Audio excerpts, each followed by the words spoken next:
You are now listening to the iWalter Show.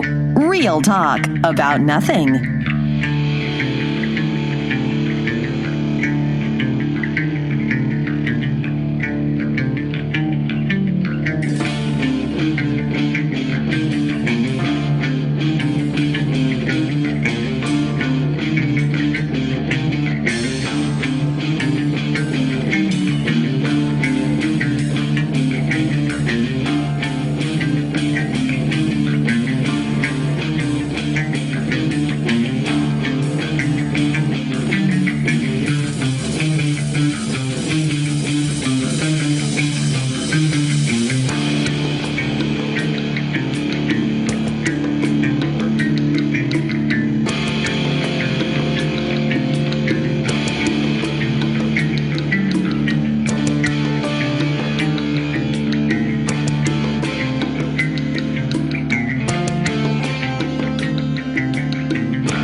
Than a speeding bullet, more powerful than a locomotive, able to leap tall buildings in a single bound. Look, up in the sky, it's a bird brain, it's a plane, it's iWalter. Yes, it's iWalter, a strange visitor from another planet who came to Earth with powers and abilities far beyond those of mortal men. iWalter, who can change the course of mighty rivers, bend ears with his annoying voice, and who, disguised as Walter Interrunti, mild-mannered janitor for a great metropolitan newspaper, fights a never-ending battle for truth, nonsense, and the American way. And now, another exciting episode in the adventures of iWalter.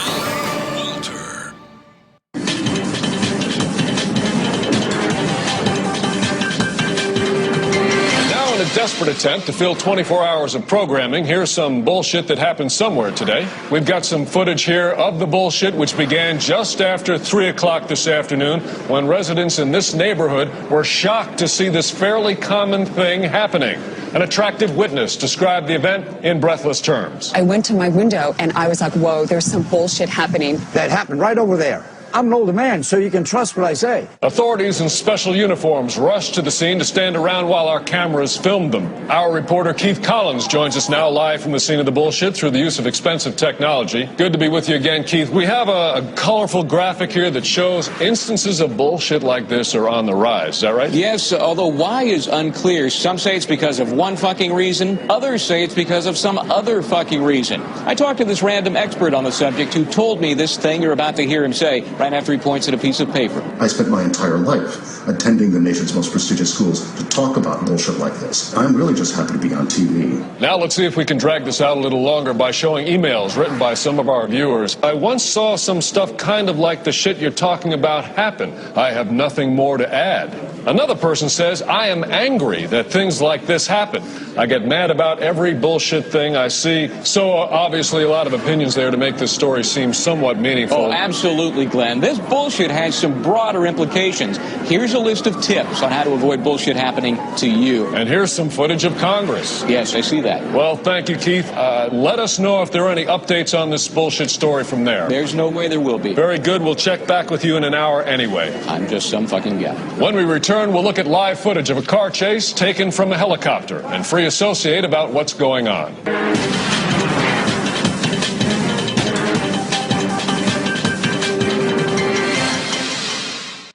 Hey everyone, this is iWalter. I am Walter. Welcome to me. It is 12:53 a.m. on this Monday morning. Yeah, it's hard to believe. It's already Monday again, technically. It's actually my Sunday night, but I'll say it's Monday morning, and the date is August 31st.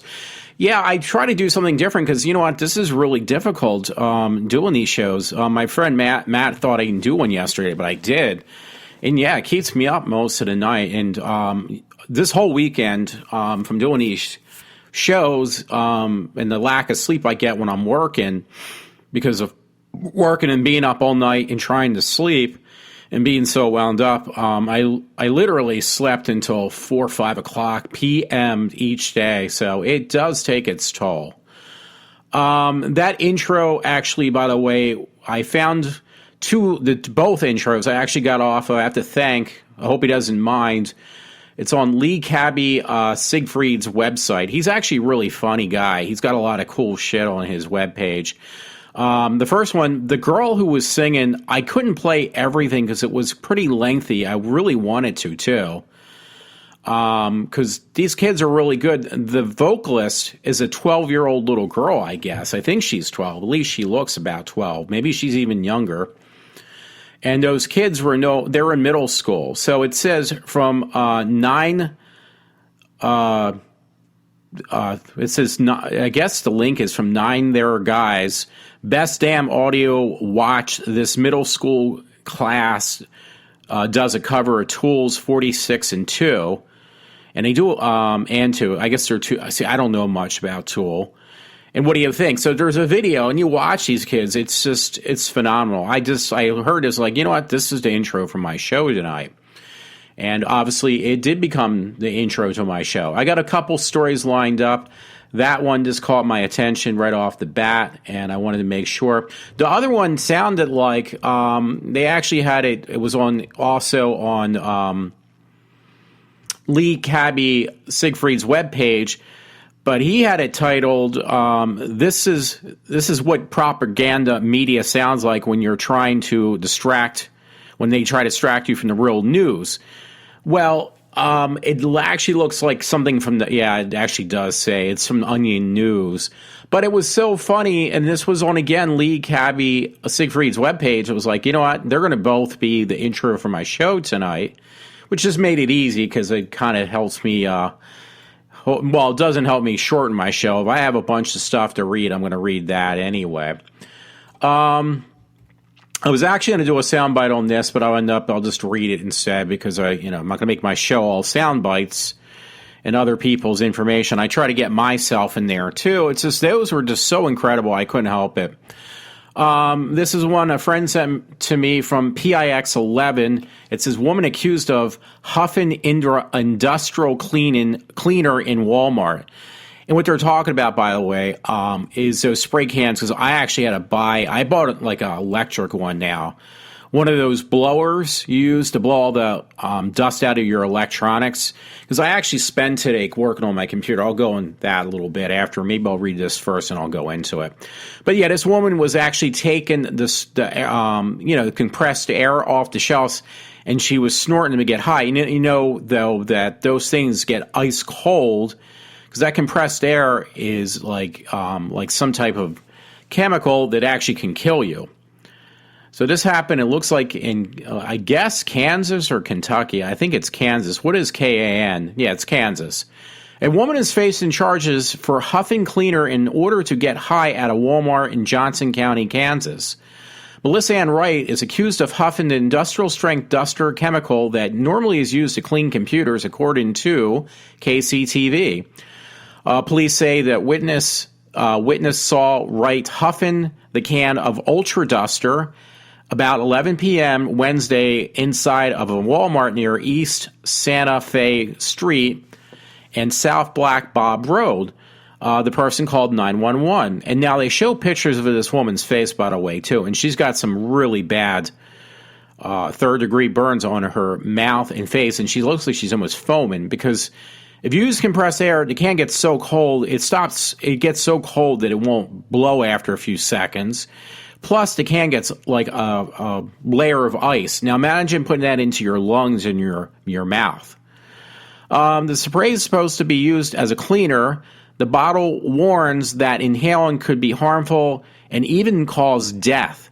Once it enters the system, it causes the heart to become super sensitive to things like adrenaline, said Tama Sawyer, the managing director of the University of Kansas Poison Control Center. So if you are frightened, you can have a heart attack.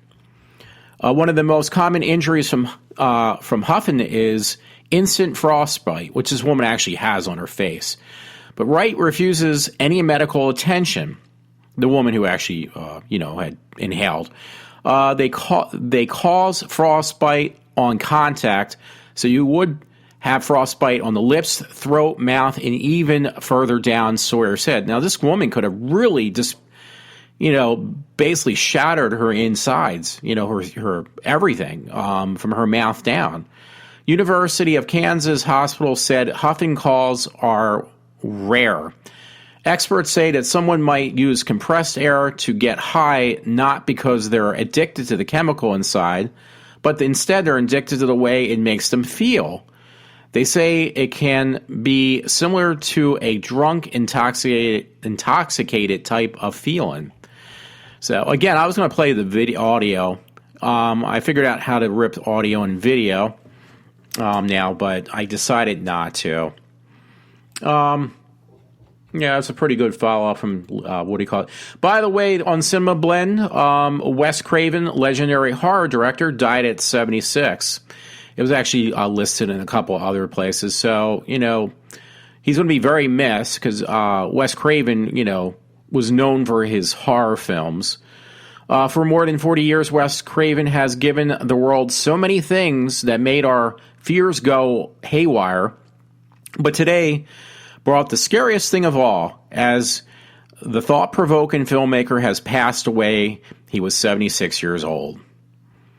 Who's best known, it's his successful horror franchise of on the planet, basically starting with Nightmare on Elm Street, Scream. Craven died after what was apparently a battle against brain cancer, according to Deadline. He passed away in Los Angeles, and details about the death are still forthcoming. I didn't know this. Obviously it would make sense. He was born in 1939. Craven didn't immediately enter the film world and was an educator at, which I didn't know this, an educator at Westminster College and what is known now New York Clarkson University as a humanities professor. And when he did get into movies, it was behind the camera for an untold amount of triple X flicks, which he did under different names. See, I didn't know this. That kind of hardcore subject matter led him to his first major film, the influential and extremely polarization 1972 exploration thriller, The Last House on the Left, which he wrote and directed with future Friday the 13th director Sean Cunningham and Cunningham as the producer. I did know that. From there, he wrote and directed 1977 Savage Road Trip thriller The Hills Have Eyes, a film. That film put the actor Michael Berryman on the map. He also wrote and directed the less beloved sequel in 1985. And a couple of lesser achievements, Craven hit It big again in 1982's Swamp Thing. That was a great movie. I didn't know he did that. I know it was based upon a graphic novel, which he has earned cult following over the years. I really didn't want to read this whole thing. But in 1984, where Craven became a genre icon as he used his own nightmares as a young boy's death to create the dream-haunting Freddy Krueger's in A Nightmare on Elm Street. An instant box office success and a series that lasted 10 years in its original incarnation. Or more if you're counting Freddy Krueger versus Jason. Craven returned to the franchise for A Nightmare on Elm Street 3, Dream Warrior in 1987, and then again in 1994 for the meta before its time Wes Craven's New Nightmare. This really got me intrigued now. Worldwide success came again in 1996 with the release of the always winking comedic horror Scream, which had been a big impact on the modern horror scene as Nightmare did. And tons of movies tried to copy the slick direction, twisty plot, and genre-based gags. Craven stuck with the franchise until the end, directing the long-awaited and predictably enjoyable Scream 4 in 2011. He didn't have a major role in MTV's current Scream series, but they could have used him. Beyond those mega hits, Craven directed a bunch of other films whose fan base aren't so one-sided. He got into movies like 1988's Zombieland, The Serpent in the Rainbow in 1989, Killers from the Grave thriller Shocker, and 1991's Urban Freak Show, The People Under the Stairs, and most recent non-Scream movie was 2010's serial killer thriller My Soul to Take. Several of his movies have been remade into far more forgettable films, and People Under the Stairs is currently in development, which I did not know, to be made into a TV series, which Craven was going to be executive producing. He also had a handful of other horror projects he was putting together, including the adaptation of the novel We Are All Completely Fine, and one of the comic series Disciples. He also wrote a segment of the upcoming WGN anthology miniseries, The Ten Commandments. We can only hope his influence on each of these projects was felt as much as possible. We at Cinema Blend send our thoughts and condolences and nightmares to the family and friends of Wes Craven in their time of mourning. Horror will never be the same. So there you go. I actually read the whole thing. Not very well, but I did. Yeah, he will be very missed. Wes Craven definitely changed horror as we know it. Hey, here is one on their StanLee.com. So it's actually Stan Lee's web link. And it says, hear everything you need to know about the Infinity Stones. Again, I am not a big fan of these comic books, but I do like the movies, and even those are kind of getting a little bit kind of weak for me. Since Tony Stark built the Mark I and kicked off the entire Avengers cinematic storyline, the Infinity War was inevitable. Fans are getting ready to watch the Earth's mightiest heroes battle it out amongst themselves this coming spring. But there is something much bigger on the horizon, and all bets are off.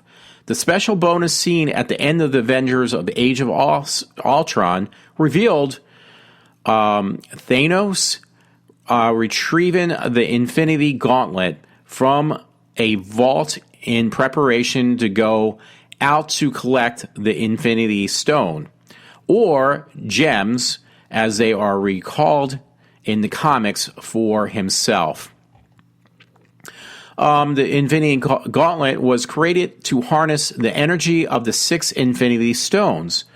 Once all the stones have been collected and inserted in the gauntlet, it allows the user to pretty much do whatever they want, from controlling time, space, and the very power of the universe, to making the enemies smack themselves in the face repeatedly. Everything you need to rule over the universe with a purple iron fist. The gauntlet, or possibly a replica of the gauntlet, was already seen once prior to Age of Ultron in Orion's vault.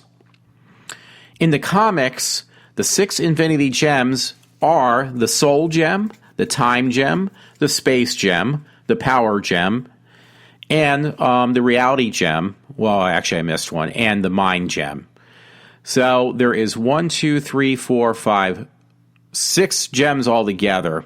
Again, the Soul Gem, Time Gem, Space Gem, Power Gem, Reality Gem, and Mind Gem. So far, we've only seen 4 of these in the movie. In the films, apart from the gems being referred to as stones, which does have a slightly better ring to it. The colors do not match up to the gems in the comics series. So what I mentioned again, I'll read them once again. It says 6 Infinity Gems, which will make up this glove or this basically ultimate power for the villain. It says Soul Gem, Time Gem, Space Gem, Power Gem, Reality Gem, and Mind Gem.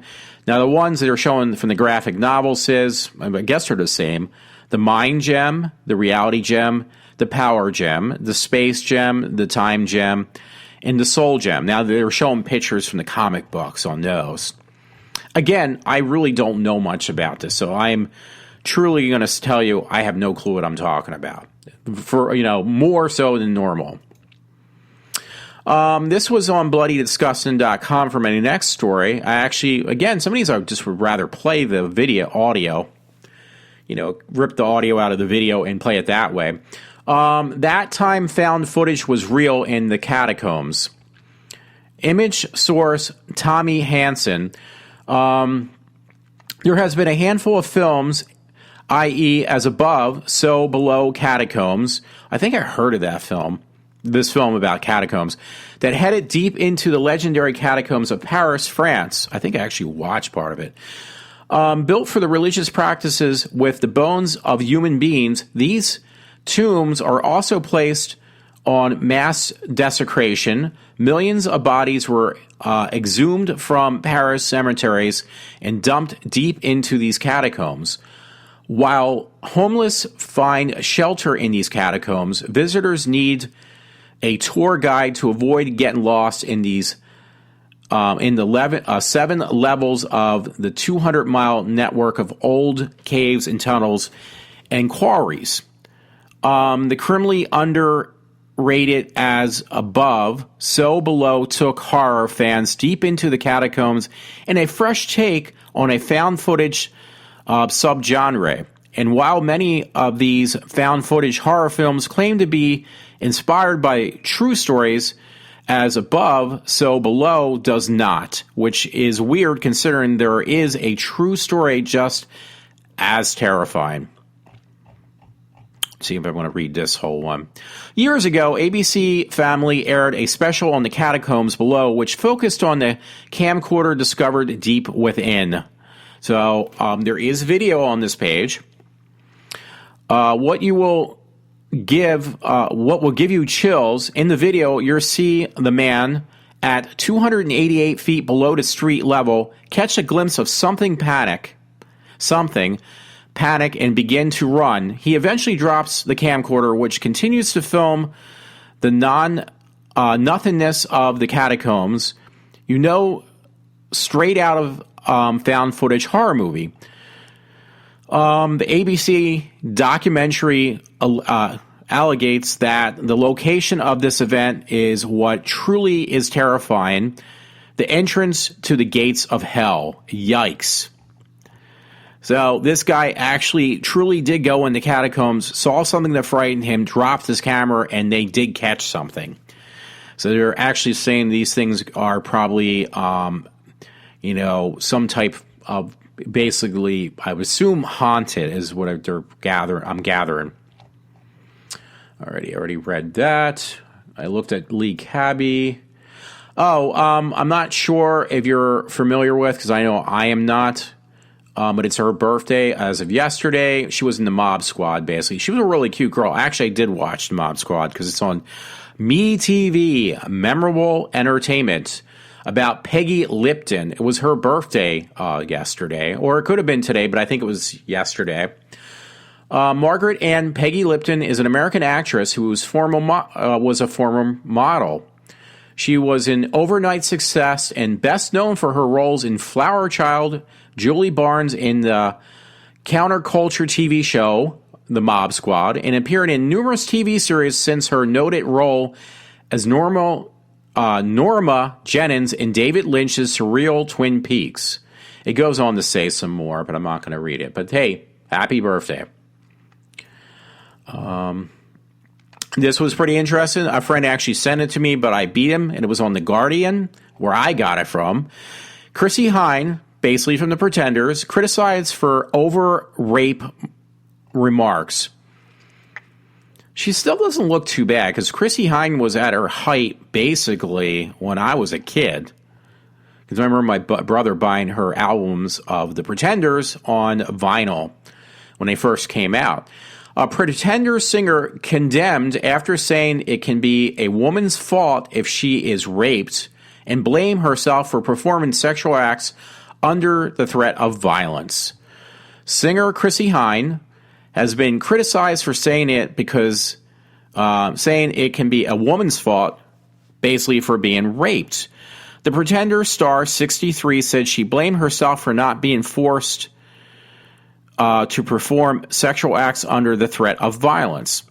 She told the Sunday Times magazine that when she was 21, an Ohio motorcycle gang member promised to take her to a party, but instead took her to an empty house, yet she claimed to take full responsibility for what had happened.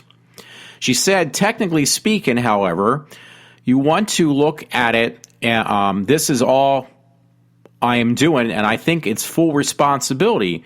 You can fuck about with people, especially people who wear I heart rape and on your knees badges. Those motorcycle gangs, that's what they do. Sorry for messing it up. When asked whether the gang took advantage of her vulnerability, she replied, "If you play with fire, you get burned. It's not any secret on that," basically. I kind of am paraphrasing. But see, you know what? I've said this before, and hearing it from a woman, well, she actually got ridiculed for saying it too. I'd be, what do you call it? I would be castrated for saying something like that. But, it's coming from her, and she actually got attacked too, so I can't say much on that part. Quote, "If you're wearing something that says, 'come and fuck me,' you better be good on your feet. I don't think I'm saying anything controversial. Am I?" That was from Chrissy Hine. This singer's comments were condemned by the head of the charity Victim Support, who said victims should not be blame themselves.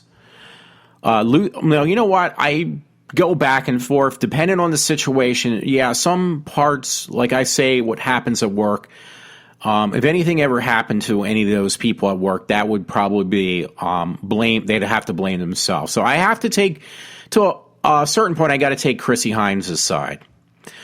Lucy Hastings, the charity director, said victims of sexual violence should never feel or be blamed to feel that they were responsible for applying crime that they suffered, regardless of the circumstance or factor which may have made them particularly vulnerable. Here's another quote. "They should not blame themselves or be blamed by failing to prevent an attack. Often they will have to have been targeted by predatory offenders who are responsible for their actions. There is truth in both parts, but you know what? There is nowadays, I think, more so than ever, some people do ask, like what Chrissy Hines said. I'm going to go back and see what she said. I'm going to read her thing again. Any controversial. Basically, I think she was saying, I can't remember now. I'm not going to dig through this whole article again, but yeah, basically, you play with fire, you get burned. That is, I think, to some point, not all the time, but some point, I think that is also true with some people who get raped. If you just basically are a walking target, you make yourself a walking target, you're more prone to get attacked or raped. That can even go for men. I mean, if you look weak and feeble and present yourself as not being confident, because I've heard this from my friend Matt, you're more likely to get prone to get attacked, not sexually, but in some form of the word, even verbally. That's my opinion now. Here's another quote, by the way. It is critical that nothing detector victims of sexual violence from coming forward to the police or the independent organizations so they can get the help and support they need. Let me reread that because I did not make much sense to myself. It is critical that nothing deters victims of sexual violence from coming forward to police or other independent organizations. So that's where I messed up. I meant to say deter. But you know what? I honestly, it sounds like Chrissy Hine was in a circumstance like that too. And she's saying that certain things like this, not all the time. Now, if you don't, basically look for biker gangs, hoods, or like people that look suspicious, if you don't hang around people like that, you probably most likely will not have a problem of getting raped, killed, or even severely hurt. I always try to avoid situations like that myself. Like, I'm not going to walk down a known street that is ultra violent and wear a sign that says something provocative just to stir people up. And so many words or less. I'm trying to think without saying it. Was that movie that Bruce Willis was in, and drawing a blank because I actually bought them all at one time. Let me check, and I'm not going to say what it said in the movie.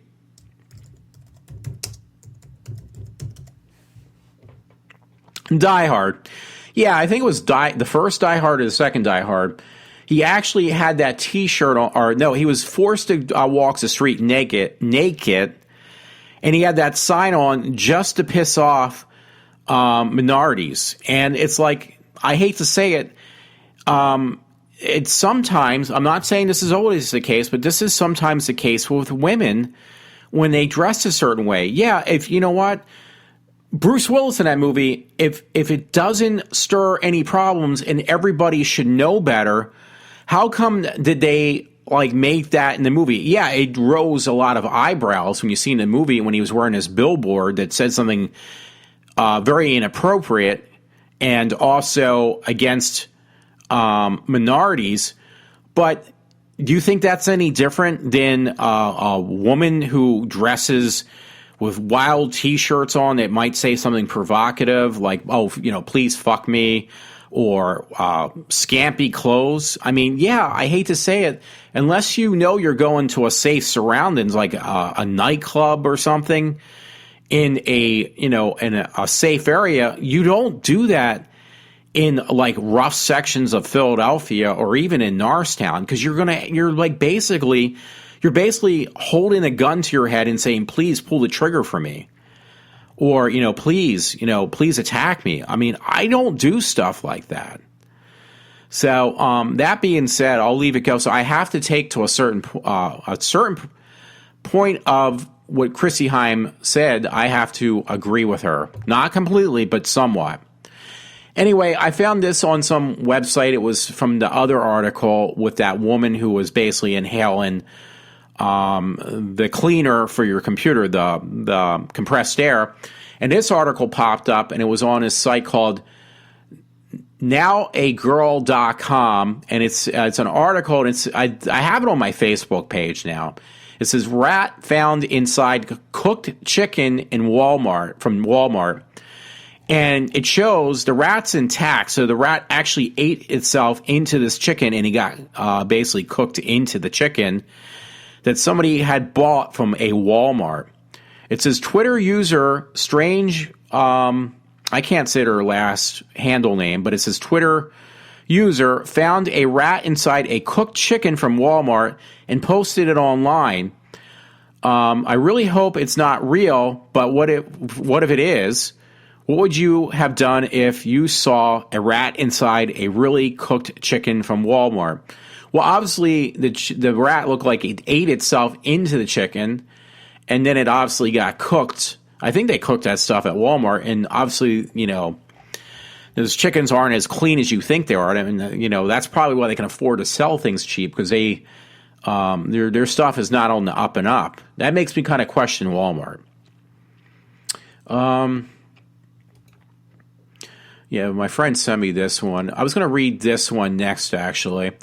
A friend sent me something from Political Outcast confronting the establishment since 1776, politicaloutcast.com.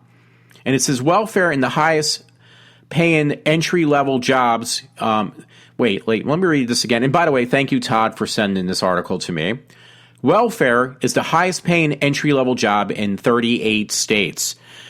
It basically breaks down that you can make more money on welfare than you can on the job. How many people have been diverted from the workplace thanks to our welfare system? There are obviously problems with giving people free money, quote unquote. We could list the fact that money is taken from the people who earn it, or that the debt pyramid that funds the free money is unstable, unsuitable, and will end in a crisis.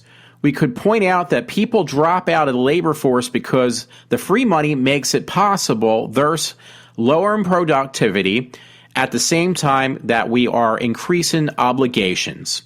That is a looming economic disaster for the country. So this guy goes on. I'm not sure if I want to read the whole thing. But in my opinion, the greatest evil of the system is how it degrades human beings and encourages them to decay into peripheral adult children. Now, I've used that terminology a million times. I call it perpetual adolescence, which I learned from a professor, and this is the first time I've actually seen somebody actually use perpetual adult children, he calls these people, who don't want to work. We capture animals and put them in the zoos because they are not persons. But people don't belong in zoos. They aren't supposed to be taken from their natural habitat and placed in an artificial one where they are kept and fed. Human beings in their natural habitat are designed to produce and thrive, not to live by the work of others. Being enticed into the system of welfare warps people. It twists them away from their purpose as men and women who are supposed to take care of themselves and their offspring, which none of this is happening right now. You can see a great example of how people are warped by welfare in Mark Horn's open letter to welfare recipient. So there's a whole statistics. And by the way, Pennsylvania, I'm going to round it off at $14 an hour on welfare. And that's not even including all the other benefits. That's the money they receive. Okay, this person goes on to say, by the way, I know that some people are rendered unable to produce enough for their own needs by the accident of birth or other tragedies that may befall them. But that group of people has not suddenly expanded into millions getting welfare today. Furthermore, people don't discover their true potential without trying to reach it. That requires an insensitive, knowing That requires an insensitive. Knowing that you have a right to welfare kills the insensitive. The best way to balance the needs of those who cannot take care of themselves against the risk of teaching people to not take care of themselves is to handle welfare through the private sector and volunteer dominations and services. In service. Alrighty. The extent of this problem was recently emphasized to me when I read a piece from the DC Clothesline blog. The statistics do not lie. And he put exclamation point. Welfare is the best paying entry job in 35 states. So I've said this a million times, and I kind of got just basically shunned off like I don't know what I'm talking about. Well, you know what? There is now 3 articles. This guy pulled from other sources, made his own article stating that, yes, people aren't responsible for themselves. They're having all these children, and it's making it tough for the people who are still working. Take a look at the following economic chart created by Cato Institute. There are, in America, 35 states who pay welfare recipients better than retail clerks, factory workers, and fast food employees. This is a world turned upside down, and only twisted communist-based economic policies of this present administration would think that this is acceptable. And before you welfare recipients fire up your computer to write to me and tell me how evil I am for printing this, I would remind you that what the government can give you, the government can take away from you. So this guy or person who wrote this, actually it's a guy because he says wife now. My wife started our professional career working at McDonald's serving hamburgers at the age of 16. 20 years later, and after several promotions, she is in charge of all the corporate-owned McDonald's in Arizona. On a national level, she ran the fast food concessions for the NBA All-Stars weekend, as well as the NFL Super Bowl held in Phoenixville. Under the present economic climate and policies, what would be her motivation to work her way to the top before retiring?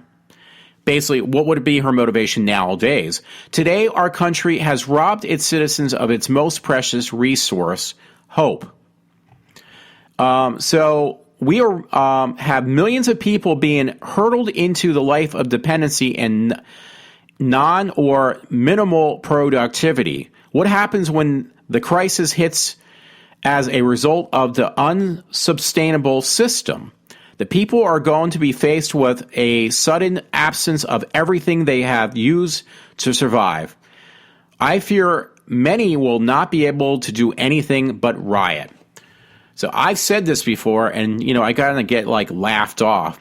And by the way, this is pre-tax though, and it goes down all the 35. Well, actually, it goes down all 51 states, but 35 of them pay more money than it is to work. Hawaii pays close to $30 an hour just to be unemployed.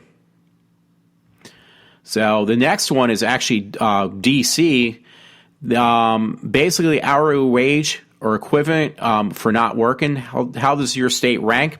Is $24.30. So that's almost $25 an hour.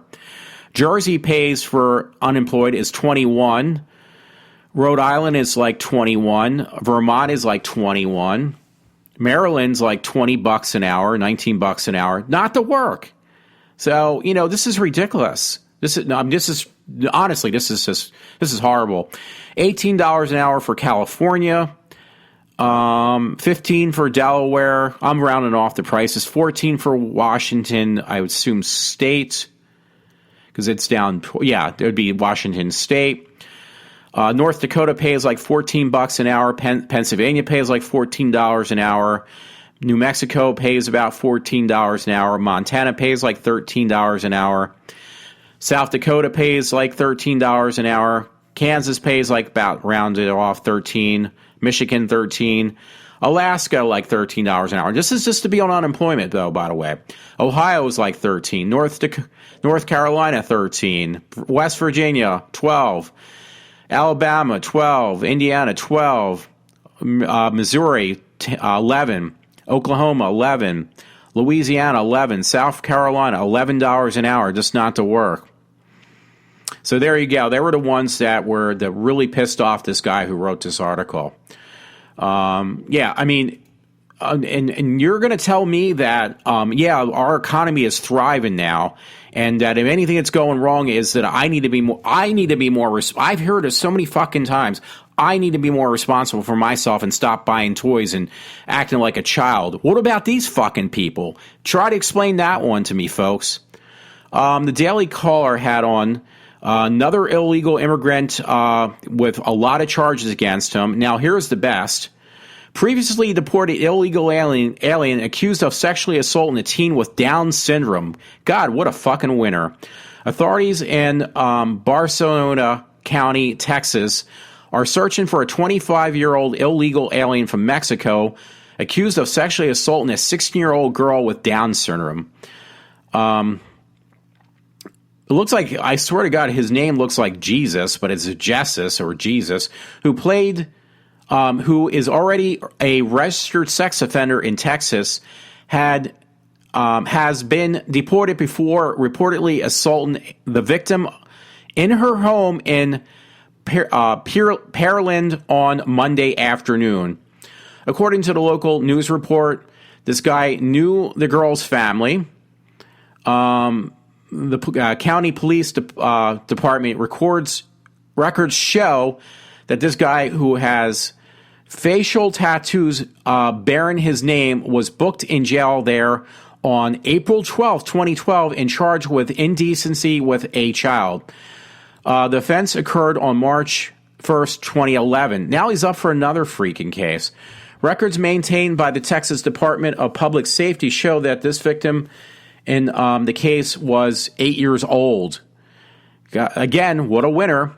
The case was adjuncted last August, and this man, who was accused by the state agency as being a low risk, was given 8 years probation in order to community service or supervision.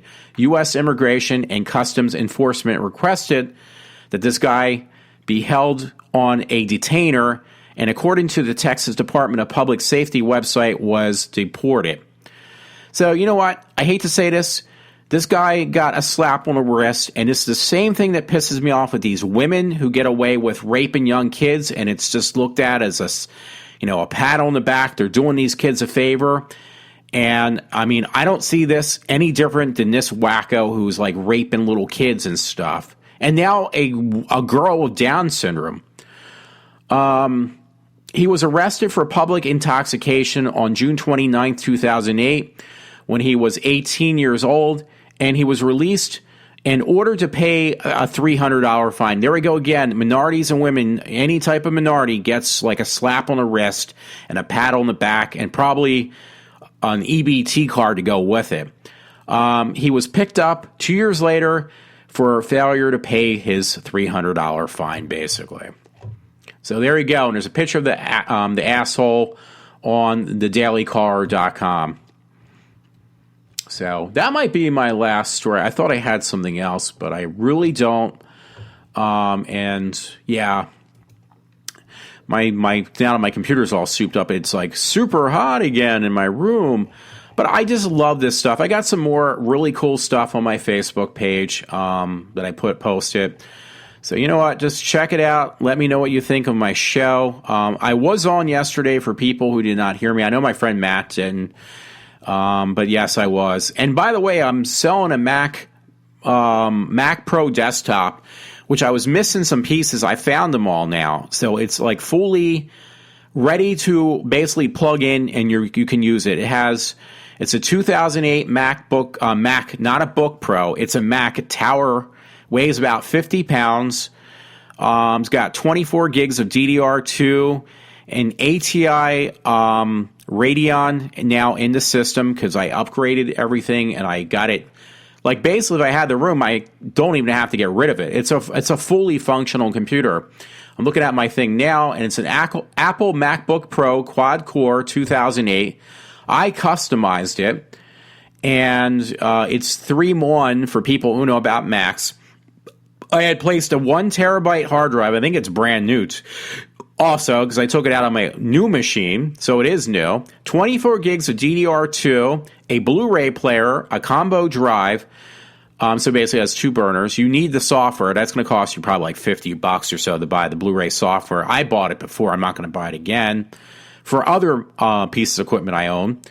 But I also just put in tonight an ATI Radeon 5770.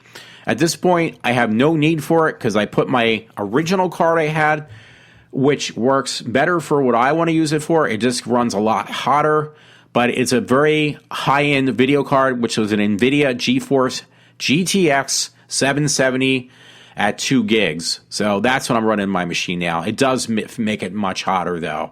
It's a very powerful card. So if you're interested, please make a bid on my computer because I want to try to sell it before I end up selling to a vendor or some poor soul who tries to rip me off. So everyone, I hope you enjoyed my show. I am signing off. Have a good Monday morning. I hope you enjoyed your weekend. Mine was sleeping the whole time. And next weekend, me and my friend Matt are going to be going to a Splatterfest in Phoenixville for 9 hours. Everyone, I am signing off.